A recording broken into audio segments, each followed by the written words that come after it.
Ex-ajudan Presiden ke-7 Laksamana Muda Hersan batal menggantikan Letjen Kunto Arif Wibowo sebagai Panglima Komando Gabungan Wilayah Pertahanan 1 TNI. Pembatalan ini terjadi setelah Markas Besar TNI meralat mutasi 7 perwira tinggi termasuk Laksda Hersan.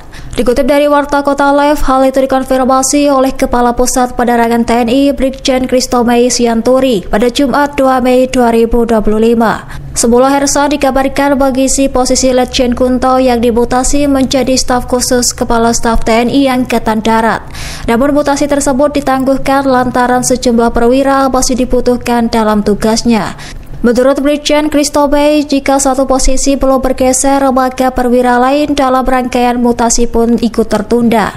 Rangkaian ini diklaim saling berkaitan dan tidak dapat dijalankan secara parsial. Ia pun menekankan bahwa keputusan penundaan mutasi diambil atas dasar perkembangan situasi dan kebutuhan organisasi TNI. Lantas, Brigjen Christomei menegaskan pembatalan mutasi tidak ada kaitannya dengan faktor eksternal. Langkah ini sekaligus menegaskan pentingnya kesinambungan tugas perwira tinggi di tengah dinamika keamanan nasional.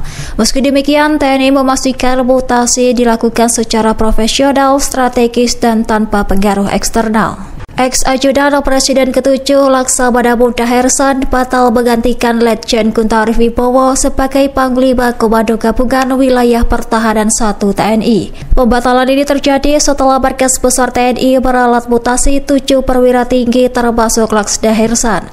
Dikutip dari Warta Kota Live, hal itu dikonfirmasi oleh Kepala Pusat Penerangan TNI Brigjen Christomei Sianturi pada Jumat 2 Mei 2025. Semula Hersan dikabarkan mengisi posisi Letjen Kunto yang dimutasi menjadi staf khusus Kepala Staf TNI Angkatan Darat.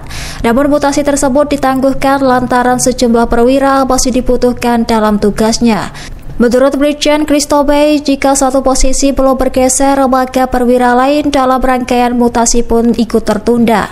Rangkaian ini diklaim saling berkaitan dan tidak dapat dijalankan secara parsial. Ia pun menekankan bahwa keputusan penundaan mutasi diambil atas dasar perkembangan situasi dan kebutuhan organisasi TNI. Lantas, Brigjen Christomei menegaskan pembatalan mutasi tidak ada kaitannya dengan faktor eksternal. Langkah ini sekaligus menegaskan pentingnya kesinambungan tugas perwira tinggi di tengah dinamika keamanan nasional. Meski demikian, TNI memastikan mutasi dilakukan secara profesional, strategis, dan tanpa pengaruh eksternal.